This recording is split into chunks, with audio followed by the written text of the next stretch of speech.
Estamos juntos há muito tempo, e depois que se passaram os 2 primeiros anos de alegria e paixão, cada dia passou a ser para mim um desafio. Tem sido muito difícil manter a chama do amor acesa. Ficou um pouco arrependida de ter começado o assunto, mas agora iria até o final. Certa vez você me disse que o mundo se dividia entre os agricultores, que amam a terra e a colheita, e os caçadores, que amam florestas escuras e conquistas. Me falou que eu era uma agricultora, como Jota, que trilhava o caminho da sabedoria através da contemplação, mas que estava casada com um caçador. Sua cabeça funcionava rápido, não conseguia parar de falar, tinha medo que a estrela surgisse. Como foi e como é difícil ser casada com você. Você é como Valhalla, como as valquírias, que nunca estão sossegadas, sabem viver apenas a emoção forte da caçada, dos riscos, das noites escuras em busca da presa. No início, achei que não conseguiria conviver com isso. Eu, que buscava uma vida igual a tantas outras mulheres, casada com um mago. Um mago cujo mundo é regido por leis que não conheço. Uma pessoa que só acredita que está vivendo sua vida quando se encontra diante de um desafio. Encarou-o nos olhos. Jota não é um mago muito mais poderoso que você? Muito mais sábio, respondeu Paulo. Muito mais vivido e experiente.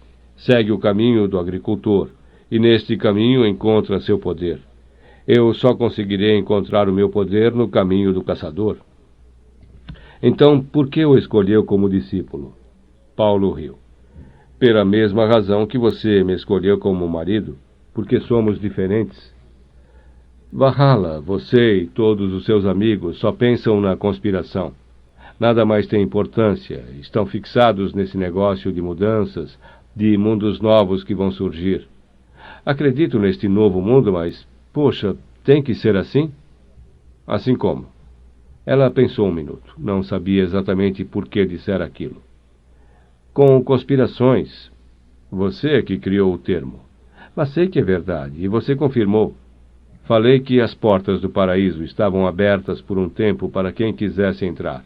Mas também disse que cada um tinha o seu caminho, e só o anjo pode dizer qual o rumo certo. Por que estou agindo assim? O que está acontecendo comigo? Pensou ela. Lembrou-se das gravuras que via na infância, onde os anjos conduziam crianças pela beira de um abismo. Estava surpresa com as próprias palavras. Já brigara muitas vezes com ele, mas jamais havia falado de magia como falava agora. Entretanto, naqueles quase 40 dias de deserto, sua alma crescera, descobrira uma segunda mente, tinha enfrentado uma mulher de poder. Morrera muitas vezes e renascera mais forte. Tive prazer na caçada, pensou. Sim, era isso que a estava deixando louca. Porque desde o dia em que convidou Valhalla para o duelo, ficou com a sensação de que havia desperdiçado sua vida. Não posso aceitar isso. Conheço o Jota, ele é um agricultor e é uma pessoa iluminada. Conversei com meu anjo antes de Paulo. Sei falar com ele tão bem quanto Valhalla, embora a linguagem dele ainda seja um pouco confusa. Mas estava apreensiva. Talvez tivesse errado quando escolheu sua maneira de viver. Preciso continuar falando, pensou. Preciso convencer a mim mesma de que não errei. Você precisa de mais um milagre, disse, e irá precisar sempre. Jamais estará satisfeito e nunca vai entender que o reino dos céus não pode ser tomado de assalto. Deus faz com que o anjo dele apareça, porque isto é muito importante para ele. Faz com que eu esteja errada, Senhor. Você não me deixou falar? Disse ele. Mas neste momento a primeira estrela surgiu no horizonte. Era a hora da canalização. Sentaram-se e, depois de um pequeno período de relaxamento, começaram a concentrar-se na segunda mente. Chris não conseguia parar de pensar na frase final de Paulo. Realmente não permitira que ele respondesse. Agora era tarde. Precisava deixar que a segunda mente contasse seus problemas aborrecidos, repetisse diversas vezes a mesma coisa, mostrasse as preocupações de sempre. A segunda mente, naquela noite, queria ferir seu coração. Dizia que ela escolhera um caminho errado e que só havia descoberto o seu destino ao experimentar o personagem Valhalla. A segunda mente dizia que era tarde demais para mudar, que sua vida havia fracassado, que ela passaria o resto da vida andando atrás do seu homem, sem experimentar o gosto das florestas escuras e da busca da presa. A segunda mente lhe dizia que tinha encontrado o homem errado, que melhor seria casar com um agricultor.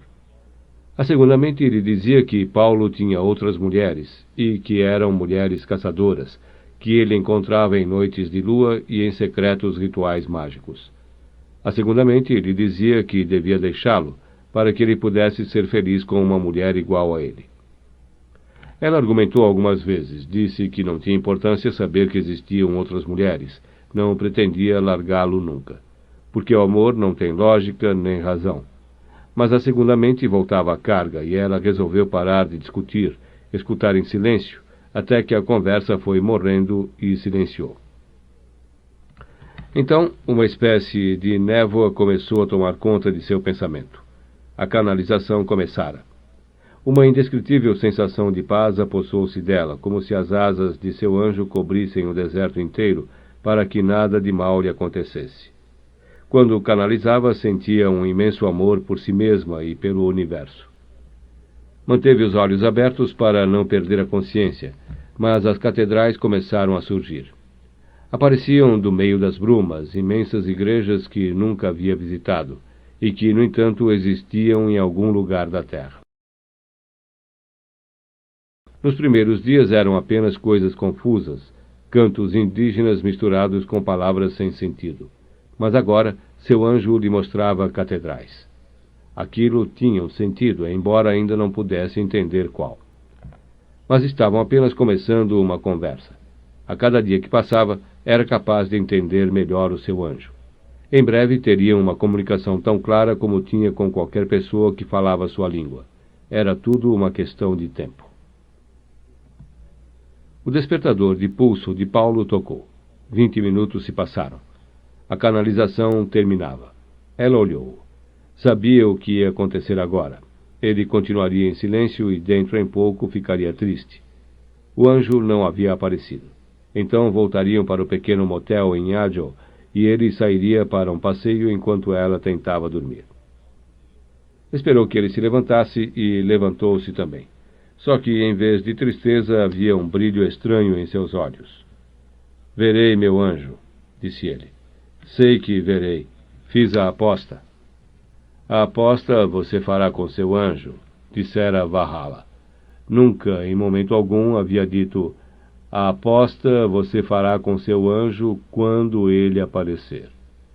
E, no entanto, ele havia entendido isto. Esperara durante uma semana que o anjo surgisse à sua frente. Estava pronto para aceitar qualquer aposta, porque o anjo era a luz, e a luz era o que justificava a existência do homem. Confiava na luz, da mesma maneira que 14 anos antes duvidara das trevas.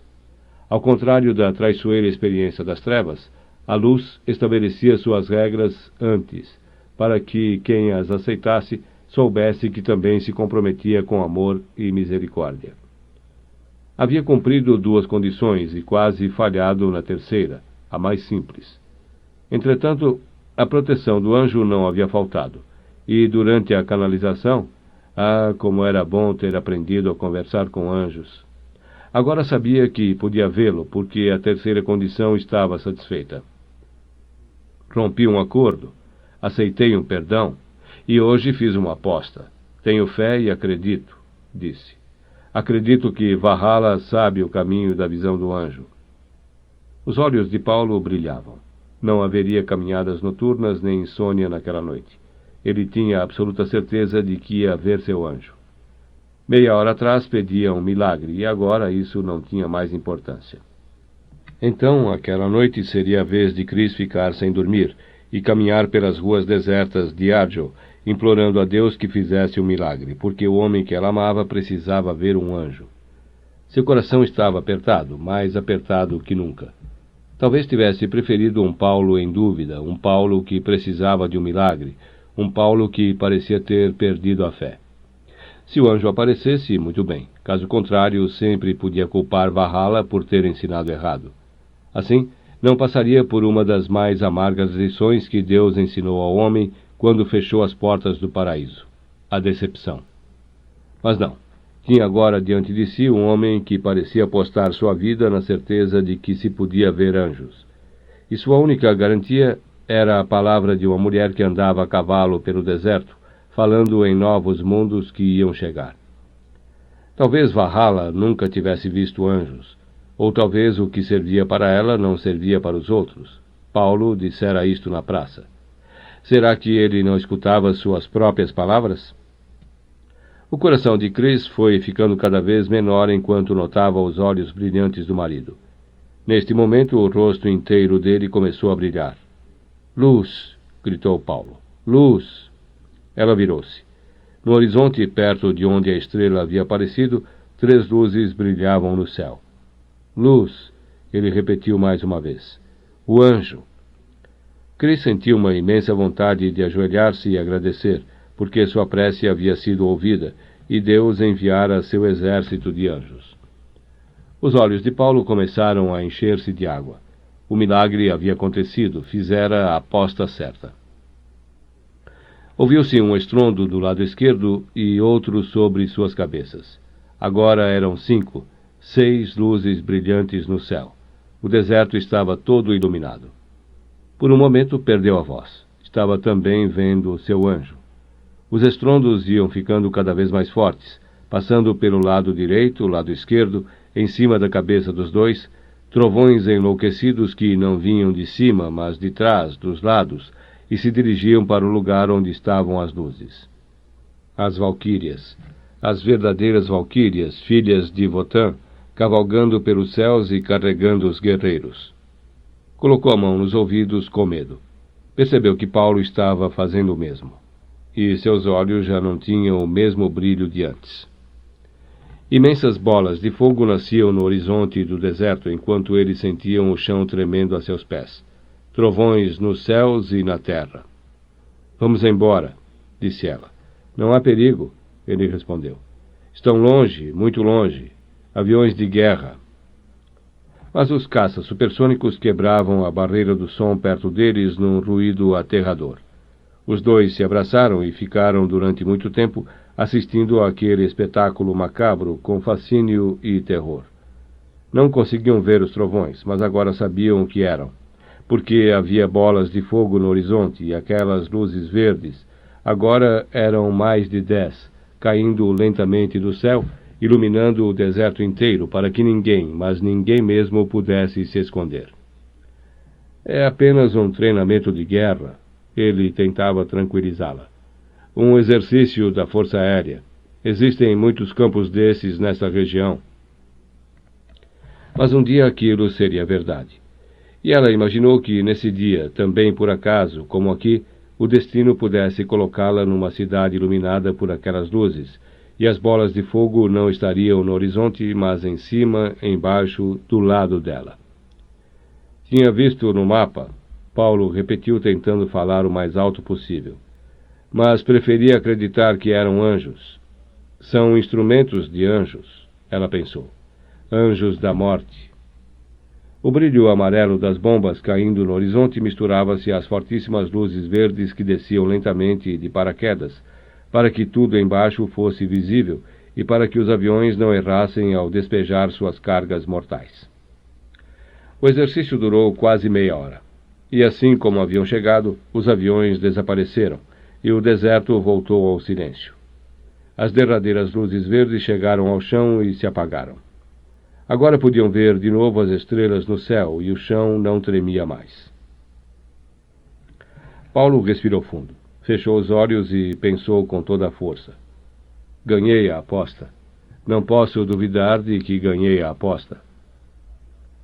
A segunda mente ia e voltava dizendo que não, que era tudo imaginação dele, que seu anjo não revelara o rosto. Mas ele cravou a unha do indicador no polegar e apertou até que a dor se tornasse insuportável. A dor sempre evita que as pessoas fiquem pensando besteiras. "Verei meu anjo", ele tornou a dizer enquanto desciam da montanha. O coração dela tornou a apertar, mas não devia pensar nisso, ele poderia perceber. A única maneira rápida de mudar de assunto era escutar o que a segunda mente estava dizendo e perguntar a Paulo se ela estava com a razão. Quero fazer uma pergunta, disse. Não me pergunte sobre o milagre. Ele acontecerá ou não acontecerá. Não vamos desperdiçar energia em palavras. Não é sobre isso. Hesitou muito antes de falar. Paulo era seu marido. Ele a conhecia melhor do que ninguém. Tinha medo de sua resposta porque suas palavras, como as de qualquer marido, possuíam um peso diferente das palavras dos outros. Mas resolveu perguntar de qualquer jeito. Não aguentaria ficar com aquilo na sua cabeça. Você acha que eu errei na minha escolha? Disse. Que desperdicei minha vida semeando, alegre ao ver o campo crescendo ao meu redor, em vez de experimentar a grande emoção da caçada? Ele caminhava olhando para o céu. Ainda pensava na aposta e nos aviões. Muitas vezes, disse finalmente, olho para as pessoas como Jota, que estão em paz, e através dessa paz encontram a comunhão com Deus. Olho para você, que conseguiu conversar com seu anjo antes de mim, embora eu tenha vindo aqui para isso. Olho você dormindo com facilidade enquanto eu vou para a janela e me pergunto por que não acontece o milagre que estou esperando. E me pergunto, será que escolhi o caminho errado? Virou-se para ela. O que você acha? Escolhi o caminho errado? Chris segurou as mãos dele. Não, você seria infeliz. Você também, se tivesse escolhido o meu caminho. Que bom saber disso. Antes que o despertador tocasse, ele levantou sem fazer barulho. Olhou para fora. Ainda estava escuro. Chris dormia ao seu lado, um sono agitado. Por uma fração de segundo pensou em despertá-la também, dizer aonde ia, pedir que rezasse por ele. Mas logo desistiu. Podia contar tudo quando voltasse. Além do mais, não estava indo para nenhum lugar perigoso. Acendeu a luz do banheiro e encheu o cantil na pia. Depois bebeu o máximo de água que podia. Não sabia quanto tempo ficaria lá fora. Vestiu-se, pegou o mapa, relembrou o seu itinerário. Então preparou-se para sair. Mas não conseguia encontrar a chave do carro. Procurou nos bolsos, na mochila, na mesa de cabeceira. Pensou em acender o abajur. Mas não, seria muito arriscado. A luz que vinha do banheiro já iluminava o suficiente. Não podia perder mais tempo. Cada minuto gasto ali era um minuto a menos na espera do seu anjo. Dentro de 4 horas, o sol do deserto se tornaria insuportável. Chris escondeu a chave. Pensou. Ela agora era uma outra mulher. Conversava com seu anjo. Sua intuição aumentara consideravelmente. Talvez tivesse descoberto seus planos, e estava com medo. Por que teria medo? Na noite em que a vira na beira do precipício com Valhalla, os dois fizeram um juramento sagrado. Prometeram nunca mais arriscar de novo a vida naquele deserto. Várias vezes o anjo da morte havia passado perto, e não era aconselhável ficar testando a paciência do anjo da guarda. Chris o conhecia o bastante para saber que ele jamais deixaria de cumprir o que prometera.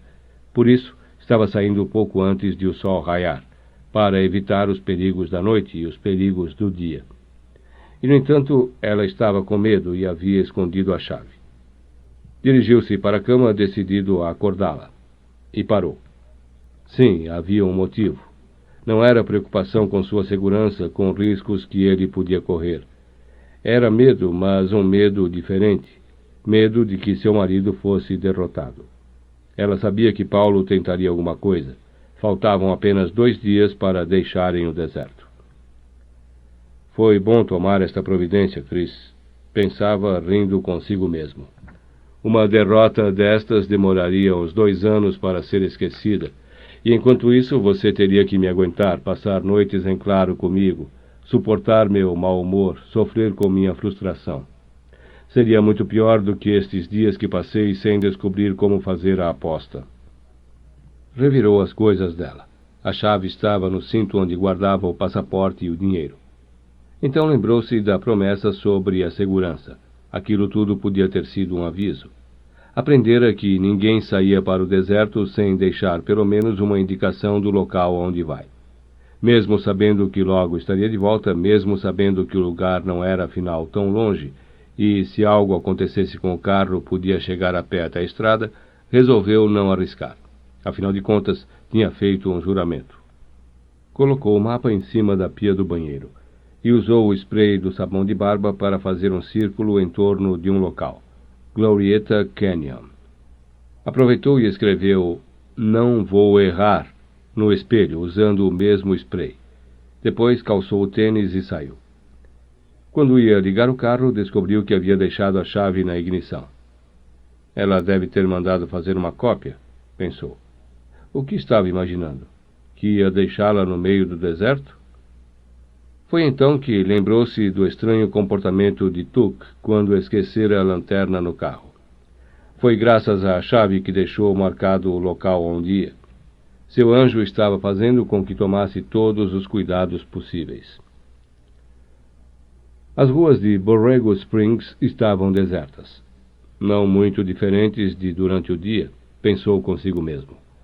Recordou a primeira noite ali, quando haviam deitado no chão do deserto para imaginar seus anjos. Naquela época, tudo o que queria era conversar com um deles. Dobrou à esquerda, saiu da cidade e começou a andar em direção ao Glorieta Canyon. As montanhas estavam do seu lado direito, as montanhas que os dois desceram de carro depois de descobrir que o deserto começava de repente, sem aviso. Naquela época, pensou consigo mesmo e se deu conta de que não havia passado tanto tempo assim, apenas 38 dias. Mas, também como Chris, sua alma havia morrido muitas vezes naquele deserto.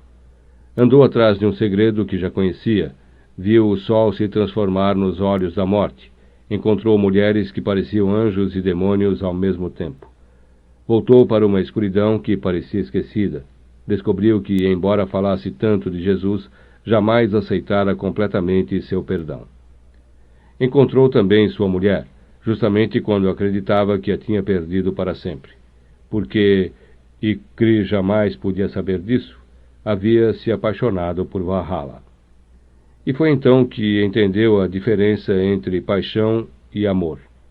Assim como conversar com anjos era uma coisa muito simples.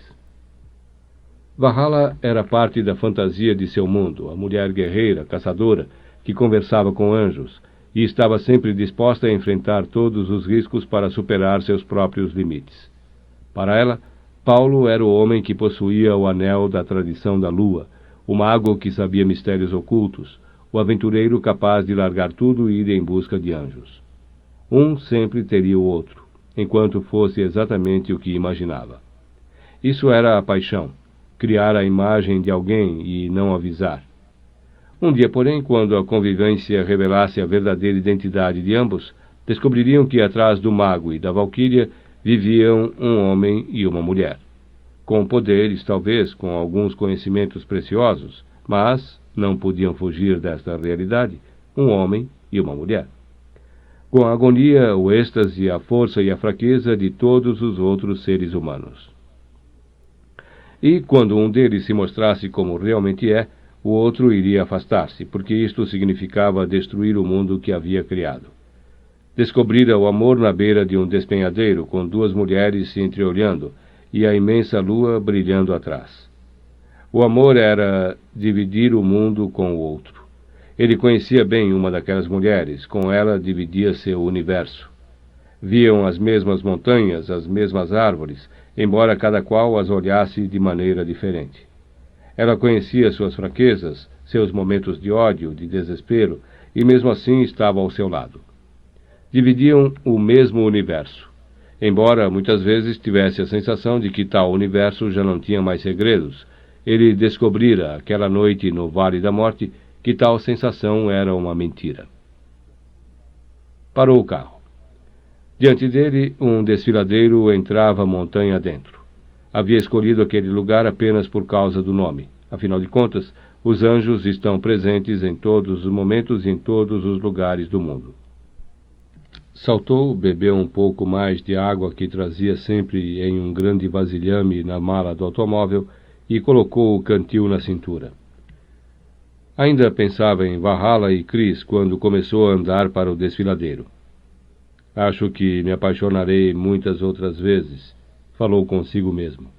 Não se sentia culpado por isso. A paixão era algo bom, divertido e que podia enriquecer muito a vida.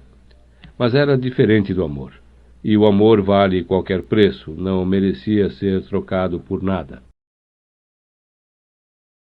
Parou na entrada do desfiladeiro e olhou o vale à frente. O horizonte começou a ficar vermelho. Era a primeira vez que estava vendo um amanhecer no deserto.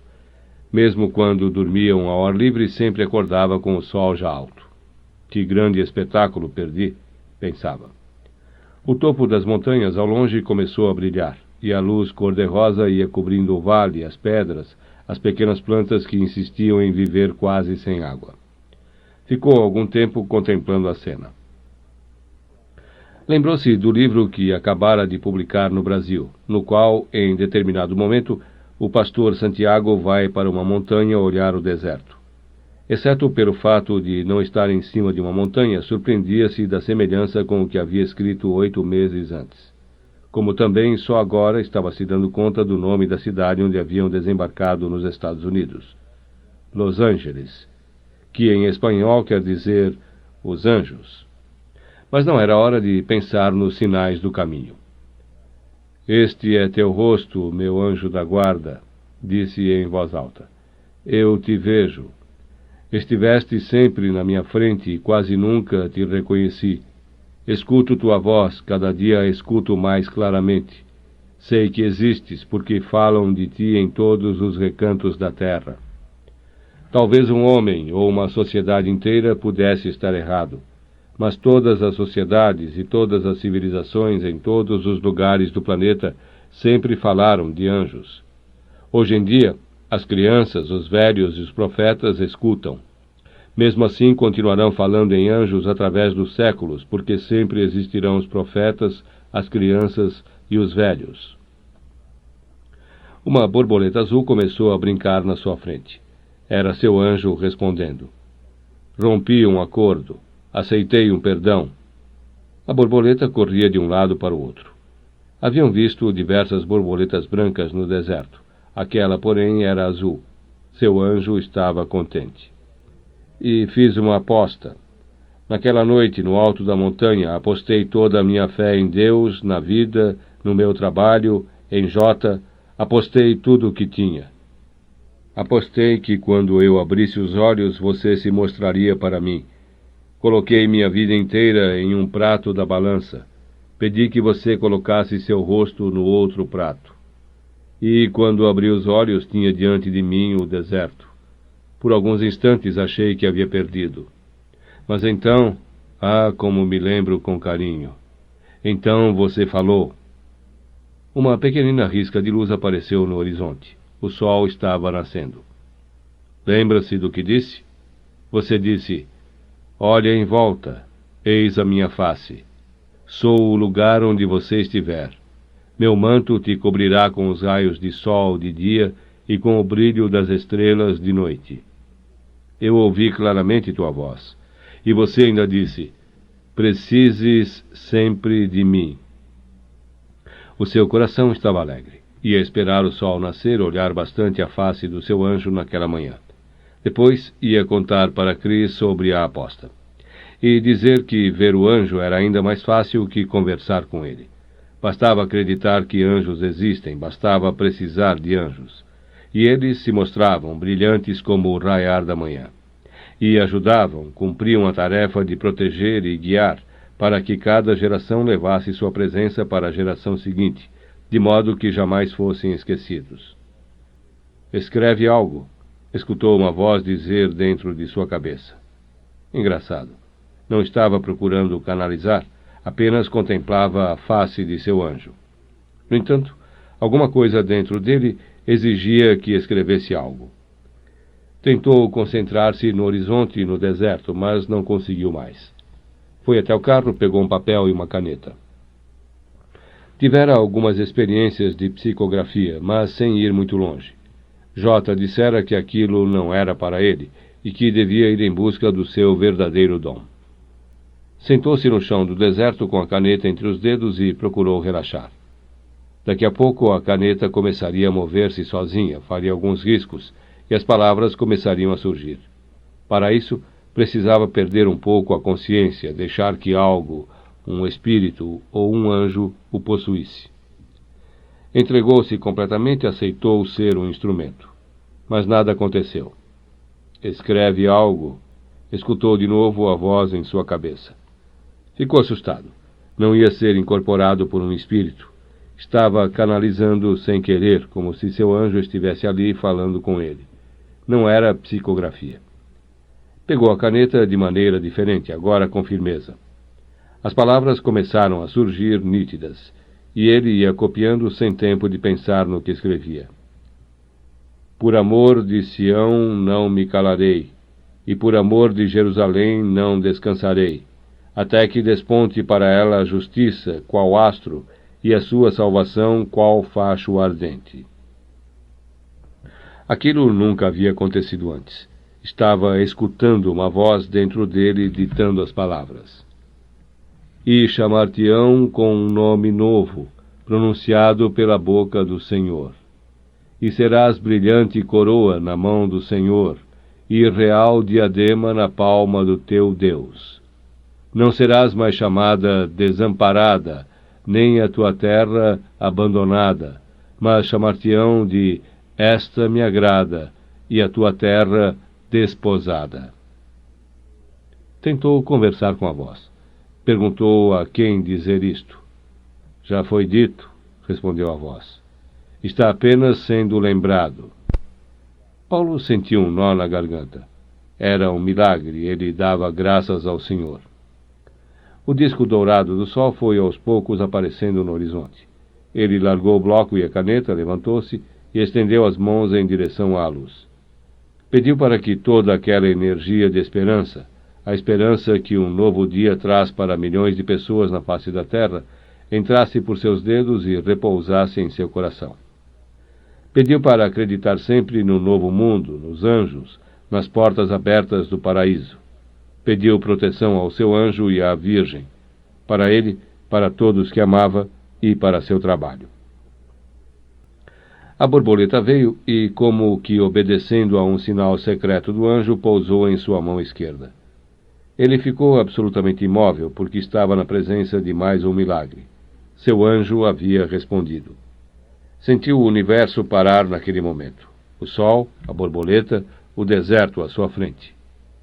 E, no momento seguinte, o ar à sua volta sacudiu. Não era vento.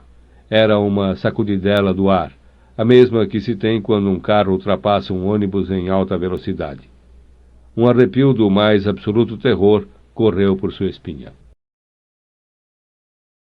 Alguém estava presente.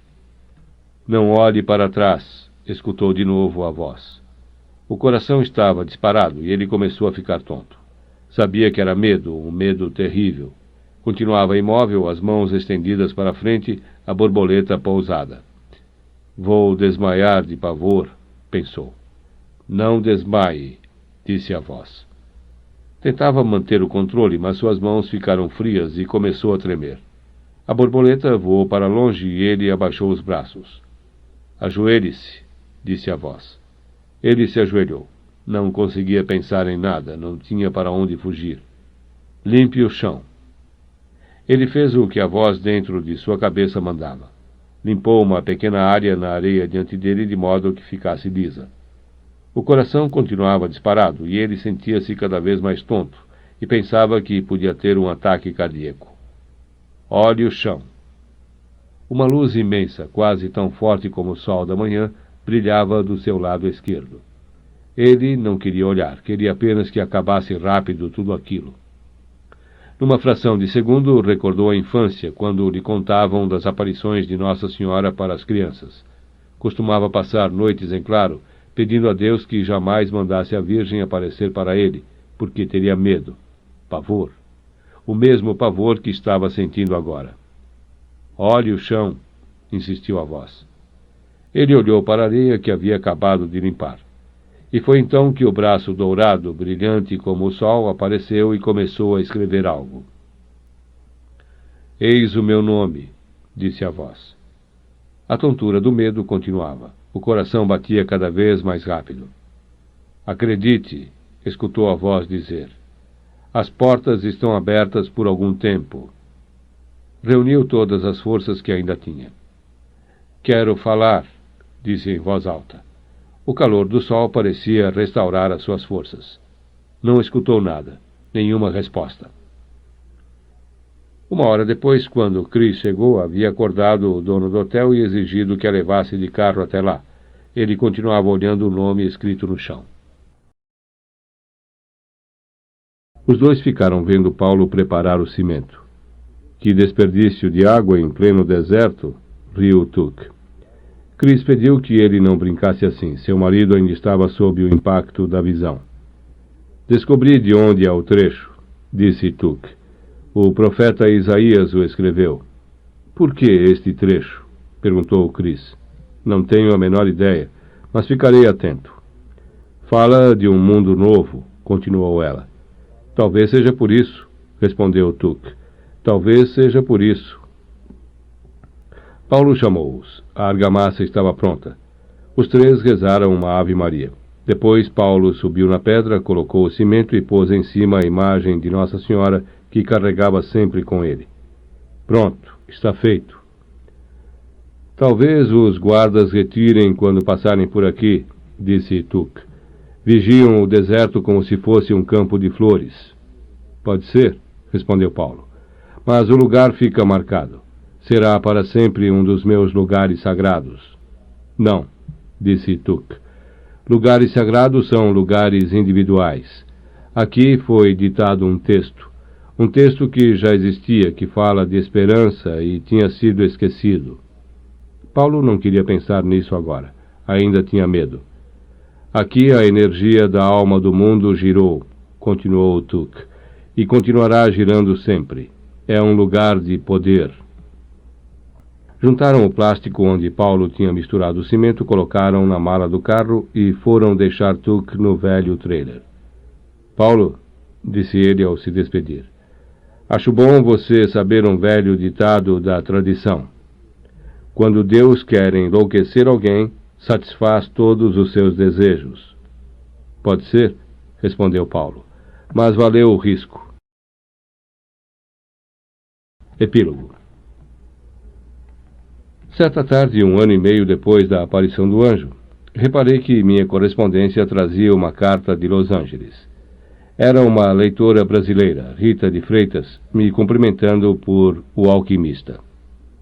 Num impulso, escrevi de volta pedindo que fosse até o Glorieta Canyon, perto de Borrego Springs, ver se ainda existia uma estátua de Nossa Senhora de Aparecida que eu havia colocado lá. Depois que a carta foi colocada no correio, pensei comigo mesmo. Que bobagem! Esta mulher nunca me viu, foi apenas uma leitora que quis me dizer algumas palavras agradáveis e jamais vai fazer o que estou pedindo. Não vai pegar um carro e dirigir 6 horas até o deserto apenas para ver se ainda existe uma imagem. Pouco antes do Natal de 1989, recebi uma carta de Rita, a qual adapto a seguir. Estava escrito: aconteceram algumas coincidências, entre aspas, ótimas. Eu tive uma semana de folga do meu trabalho por causa do Dia de Ação de Graças. Eu e meu namorado, Andrea, um músico italiano, estávamos planejando ir a um lugar bem diferente. Foi então que chegou sua carta, e o lugar que você me sugeriu era perto de uma reserva indígena. Resolvemos ir. No terceiro dia, fomos procurar o Glorieta Canyon e encontramos. Era justamente o dia de Ação de Graças. Foi interessante porque nós íamos bem devagar, de carro, e eu não vi nada relativo à imagem. Chegamos no final do canyon, paramos e começamos a escalar a montanha até bem no alto. Tudo o que vimos foram algumas trilhas de coiotes. A esta altura, concluímos que não havia mais imagem. Quando a gente estava voltando, vimos umas flores nas pedras. Paramos o carro e descemos, e então vimos umas velas pequeninas que haviam sido acesas, uma borboleta de pano dourada e uma cesta de palha jogada ao lado. Concluímos que ali devia ser o lugar onde a santa estava, mas não estava mais. O interessante é que eu tenho quase certeza de que não havia nada disto antes, quando eu passei. Tiramos uma foto, anexa, E continuamos. Quando estávamos quase no final do cânion, nós vimos de repente uma mulher toda de branco, com essas roupas árabes, turbante, longa túnica, andando no meio da estrada. Mas foi muito estranho. Como é que ia aparecer uma mulher no meio do deserto? Eu fiquei pensando. Será que foi esta mulher que colocou as flores e acendeu as velas? Não vi nenhum carro e perguntei a mim mesma como ela chegou até aqui.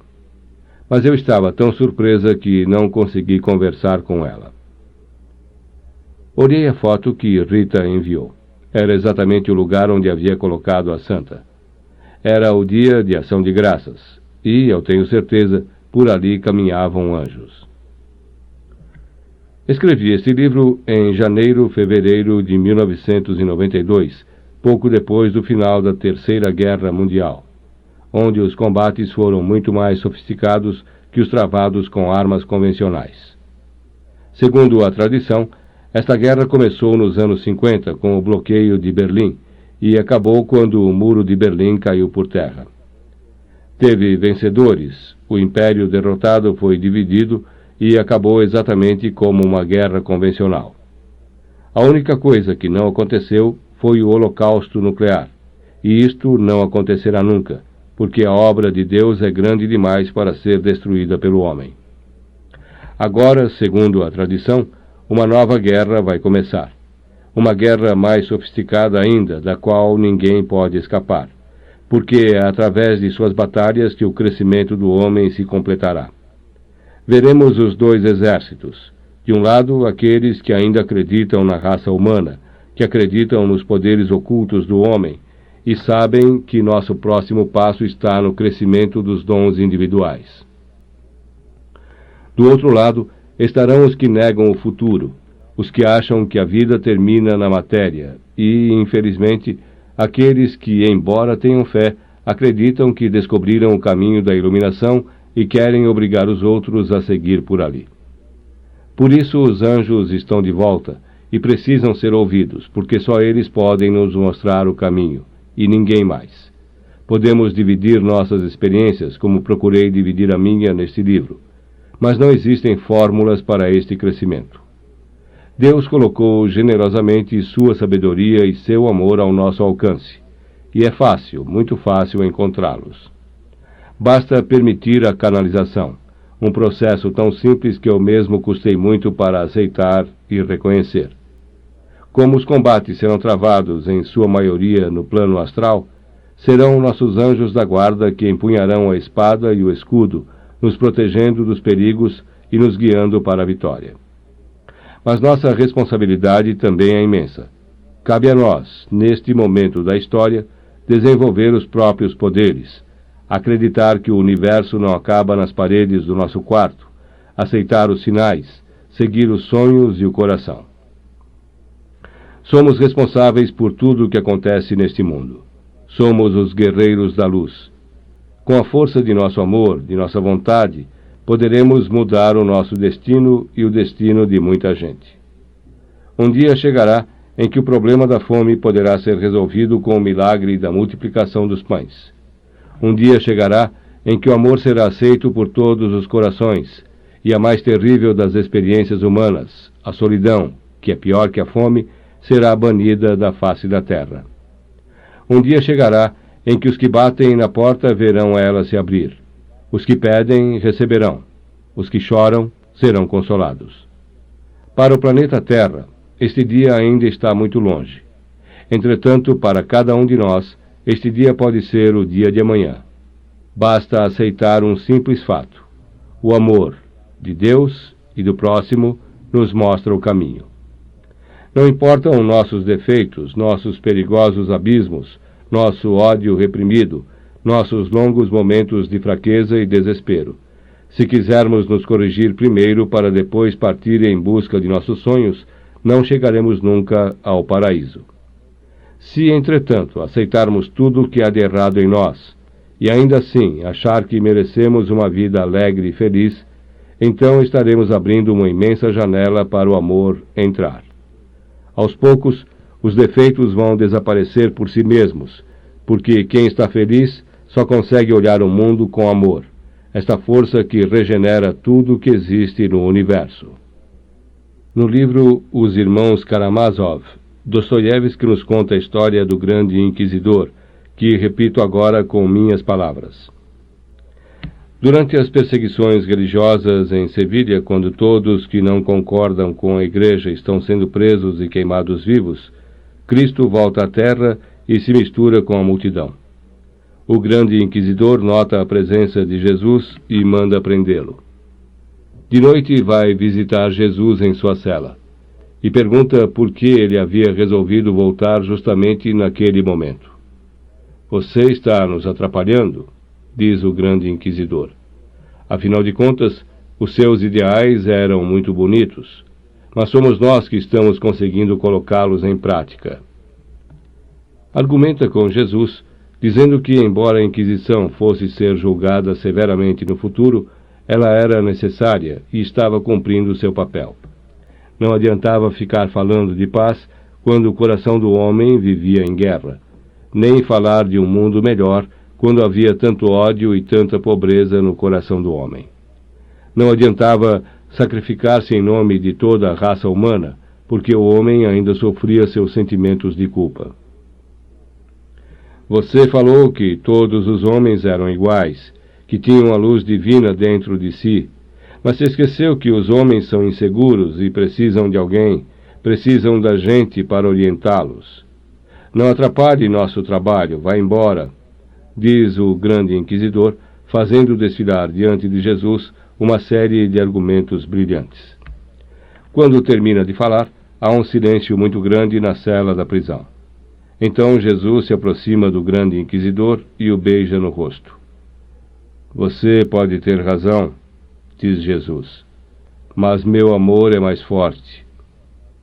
Não estamos sós.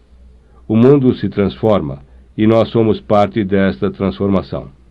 Os anjos nos guiam e nos protegem.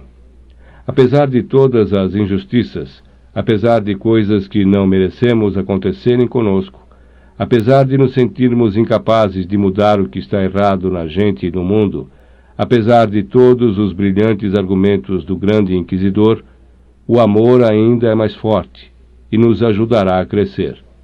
E só então seremos capazes de entender estrelas, anjos e milagres.